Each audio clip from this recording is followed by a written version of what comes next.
Good morning friend, फिर से हाजिर हूँ एक नया ब्लॉग लेके आप सभी के लिए। दोस्तों, जैसा कि आप जानते हैं कि इस चैनल पर लेके आता हूँ मैं सारी ऐसी इन्फॉर्मेशन जो लोग भी पहली बार फ्लाइट ले रहे हैं, इंटरनेशनल या डोमेस्टिक, या फिर जो फ्लाइट लेते रहते हैं। कुछ चीज़ें ऐसी होती हैं दोस्तों जो एयरपोर्ट पर आने के बाद आप लोगों को पता चलती है और उसका पहले से आपको पता नहीं होता है, और फिर आपको फ्लाइट लेने के चक्कर में वो सब चीज़ें आपको करनी पड़ती है मजबूरी में, क्योंकि आप चाहते हैं कि आप अपनी फ्लाइट मिस ना करें। तो ऐसी ही कुछ चीज़ों के बारे में इस चैनल पे मैं बात करता हूं दोस्तों। आज भी एक नया टॉपिक आपके लिए लेकर आया हूं जिसके बारे में शायद किसी चैनल पर आपको इतनी इन्फॉर्मेशन नहीं मिलेगी। मैं आपको बताना चाहूंगा दोस्तों, अगर आप नए हैं तो पहले इस चैनल को सब्सक्राइब करें, वीडियो को लाइक करें और अपने दोस्तों के साथ जरूर शेयर करें। और दोस्तों, किसी भी एयरपोर्ट पर कहीं पर भी अगर आपको कोई भी प्रॉब्लम, कोई भी इशू आप फेस करते हैं तो आप मेरे इस चैनल पर कमेंट अगर आप करते हैं तो मैं जरूर आपको रिप्लाई करूंगा। जैसे कि आप मेरी पिछली वीडियो पे देख सकते हैं, मैं हर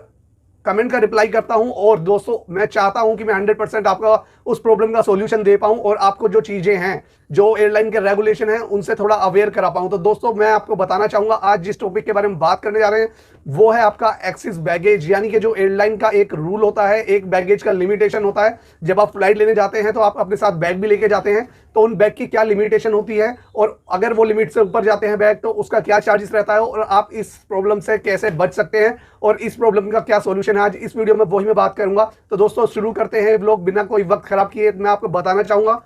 एक्सिस बैगेज एक ऐसा टॉपिक है, शायद किसी भी चैनल पर आपको ये इन्फॉर्मेशन ना मिले, यूट्यूब चैनल पर।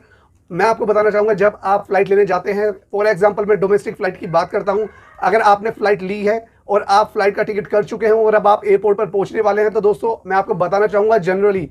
एयरलाइन का डोमेस्टिक फ्लाइट के लिए जो लिमिटेशन है बैगेज का, मैं बता देता हूं। आप दो बैग कैरी कर सकते हैं। एक आपका हैंड बैग रहेगा जिसका वेट रहेगा 7 kg, और दूसरा आपका लगेज बैग होगा जो आप लगेज में रजिस्टर्ड है कि एयरलाइन का जो जनरली डोमेस्टिक फ्लाइट के लिए बैगेज का लिमिटेशन है 7 kg का एक बैग आप अपने साथ रह सकते हैं, वो हैंड बैग उसको बोलते हैं, और आप उसको फ्लाइट तक लेके जा सकते हैं। फ्लाइट में एक ओवरहेड बिन होता है जहां पर रखने की जगह होती है, वहां पर आप उसको रख सकते हैं। दूसरा बैग जो होता है दोस्तों, वो आपको एयरलाइन के साथ रजिस्टर्ड कराना होता है, जिसको चेक इन बैग भी बोलते हैं, तो वो उसकी लिमिटेशन है 15 kg। तो दोस्तों 15 kg का वो बैग होना चाहिए, और अगर उसका 15 kg का वेट है और अगर वो आप एयरलाइन के साथ रजिस्टर्ड करते हैं तो उसकी आपको एक रिसीट दी जाती है जब आप बोर्डिंग कार्ड लेते हैं और वो बैगेज सबमिट करते हैं, तो वो आप जरूर कलेक्ट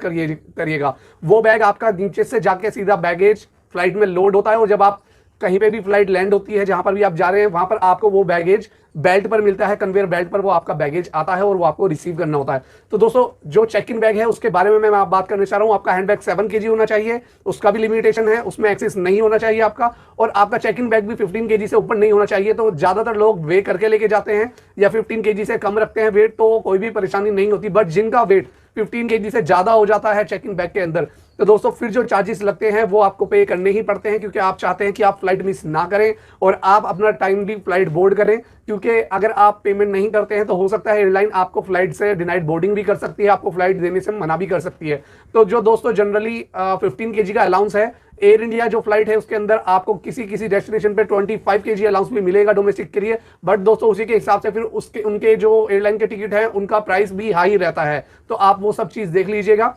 जो भी एयरलाइन आपको बताती है या आपको लिमिटेशन देती है बैगेज की, अगर आप उससे ज़्यादा एक्सीड करते हैं तो दोस्तों आपको चार्जेस पे करना पड़ता है। जनरली मैं आपको बता दूं, नॉर्मली अगर मैं बताऊं बहुत कम से कम, तो आपका अगर 15 kg से 16 kg या 17 kg वेट हो जाता है तो आप 2 kg का अगर पेमेंट करेंगे तो जो कम से कम चार्जेस है 500 रुपीज़ पर kg पड़ता है। तो दोस्तों देख लीजिए आपको कितना एक्सपेंसिव पड़ जाता है। और कई बार होता है कि आपके पास एक्सेस बैगेज होता है, आप जगह रिलोकेट कर रहे हैं, आप का नौकरी पहले कहीं और था और अब आप जा रहे हैं और आपके पास काफ़ी सारा बैग है, तो एयरलाइन को अपना 500 पर kg के हिसाब से 15 kg पर पैसेंजर के हिसाब से जो भी आपका चार्जेस रहेगा ऊपर आपको जितने kg रहेंगे उसके हिसाब से आपको पेमेंट करनी पड़ेगी। फॉर एग्जाम्पल, अगर आप अकेले जा रहे हैं, आपका बैगेज 20 kg है जिसको आप चेक इन कराना चाहते हैं और एक हैंड बैग है 7 kg रहेगा दोस्तों, उसके अंदर आपको 5 kg का फ्लैट पेमेंट करना पड़ेगा, जिसका अगर आप 500 पर kg के हिसाब से चार्जेस लगाएं तो आपको 2500 रुपीज़ 5 kg का जो सामान उसके अंदर एक्सेस है उसका पे करना पड़ेगा। और हो सकता है कि जो सामान 5 kg एक्सेस है वो 2500 रुपये का भी ना हो, उसका जो वैल्यू है वो 2500 से भी कम हो। बट दोस्तों मिस ना करें तो ये आपको चार्जेस पे करने पड़ते हैं। तो दोस्तों अब मैं बताना चाहूंगा इसका सोल्यूशन क्या है। तो दोस्तों सबसे पहले तो जब भी आप निकलें आप अपना बैगेज अलाउंस जरूर चेक करें कि आपको कितना अलाउड है, जिस भी एजेंट से टिकट कर रहे हैं उससे या फिर जिस एयरलाइन का टिकट है उसके कॉल सेंटर पर बात करके जरूर कंफर्म कर लें। और दूसरा, पहला सॉल्यूशन हो गया कि आप अपना बैगेज जो है वो वे करके लेके जाएं घर से ही, ताकि आपको वहां पर कोई प्रॉब्लम ना हो एयरपोर्ट पर जाने के बाद। दूसरा रहेगा कि आप अगर एक्सेस बैगेज लेके जा रहे हैं और आपको पता है कि आपका एक्सेस बैगेज है, तो उस केस में आप क्या कर सकते हैं, जब आप एयरलाइन काउंटर पे जाएंगे और आपका जो चेक इन बैगेज है जो आप एयरलाइन को देना चाहते हैं, उसका वेट 18 kg या 20 kg है और आपको पता है कि आपका बैगेज एक्सेस है, तो आप क्या कर सकते हैं। देखिए दिल्ली इंटरनेशनल एयरपोर्ट यानी कि टर्मिनल 3 पर जो इंटरनेशनल एयरपोर्ट है इंडिया का, दिल्ली का, उसके अंदर एक फैसिलिटी अवेलेबल है कि वहां पर एक कुरियर सर्विस है वहां पर कि आप उस बैग को, अगर आपको लगता है कि उस बैग में ज्यादा इंपॉर्टेंट चीज नहीं है, अगर आप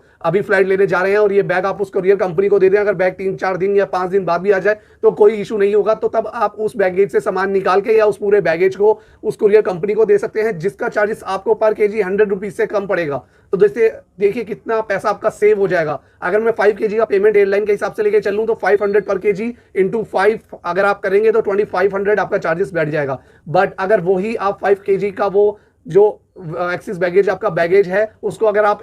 कराएंगे एक कुरियर कंपनी से जो दिल्ली इंटरनेशनल टर्मिनल 3 पर अवेलेबल है, तो उसका सिर्फ 500 या 700 या ज्यादा 1000 रुपीज आपको चार्ज पड़ने वाला है और उसका आपको मिलेगा फिर सीधा 4 to 5 डेज बाद वो आपको वो बैग कुरियर कर देंगे। तो दोस्तों इस वीडियो में मैं आपको वीडियो देने जा रहा हूं और दिखाने जा रहा हूं कि ये courier service terminal 3 international airport पे दिल्ली के अंदर कहां पर अवेलेबल है, टर्मिनल 3 के अंदर। और दोस्तों जैसा कि मैंने आपको बताया कि अगर आपका बैग 15 kg का लिमिटेशन है एयरलाइन का और 20 kg हो गया है, तो अगर आपके पास टाइम है तो दोस्तों फिर आप क्या कर सकते हैं कि आप अपना 20 kg में से 5 kg का सामान उसमें से निकाल कर आप अपने चेक इन बैग को 15 kg बना लीजिए और 5 kg का जो सामान है वो निकाल के आप उसको रैप करा लीजिए। एक मैं वीडियो में दिखाऊंगा कि आपको रैप के क्या चार्जेस पड़ेंगे और रैपिंग कहां पर अवेलेबल है टर्मिनल 3 के अंदर, और उसको 5 kg का जो है आपका उसको आप रैप करा के इस कुरियर कंपनी को दे दीजिए जो आपको 4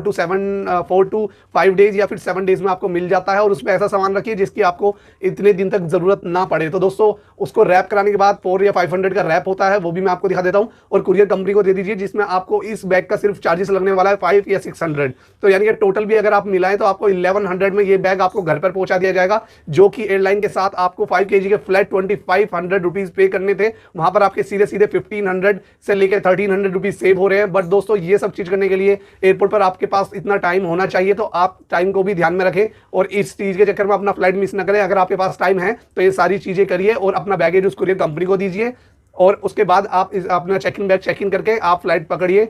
तो दोस्तों ये बहुत अच्छा सॉल्यूशन है और ये सिर्फ फैसिलिटी अभी टर्मिनल 3 पर अवेलेबल है, या फिर आप चेक कर सकते हैं आप जिस भी स्टेट में रहते हैं वहां के एयरपोर्ट पर। इस कंपनी का नाम मैं आपको दे दूंगा और इस कंपनी का मैं आपको दिखा भी दूंगा दिल्ली इंटरनेशनल एयरपोर्ट टर्मिनल 3 पर कहां पर इसका काउंटर है। तो और इसके मैं रेट का लिस्ट भी डाल दूंगा। बाकी जो एक वीडियो पूरा मैं इसका डिटेल वीडियो बनाने जा रहा हूं आने वाले डेज में, तो आप इस चैनल से कनेक्टेड रहिए, सब्सक्राइब करके रहिए, तो मैं उनका पूरा आपको वीडियो बना के दूंगा कि वो किस तरीके से काम करते हैं और किस तरीके से बैगेज को डिलीवर करते हैं और उनको कितना टाइम लग जाता है और क्या चार्जेस रहते हैं। तो दोस्तों जैसे ही टर्मिनल 3 में आप अंदर आएंगे, गेट नंबर 5 है, गेट नंबर 5 के सामने आप जैसे ही देखेंगे फ्लाइट इन्फॉर्मेशन आपको दिखाई देगा, बोर्ड जिसके ऊपर सारी फ्लाइट की इन्फॉर्मेशन है, कौन सी एयरलाइन कहाँ पर चल रही है, और नीचे ही आप देख सकते हैं एडवर्टीजमेंट है उस कंपनी का। और लेफ्ट हैंड साइड पे जैसे ही आप जाएंगे यहाँ पर आपको इन्फॉर्मेशन डेस्क मिलेगा। और ये देखिए ये सिक्योर रैप का है ऑप्शन जो मैं बता रहा था, आप जिस पर आप जाकर रैप करा सकते हैं। इनके चार्जेस 500 रुपीज़ है, जो भी आप रैप कराना चाहते हैं, छोटे से छोटा बड़े से बड़ा बैग 500 रुपीज़ पर पीस रहता है। आगे बढ़ने पर आपको ऐसे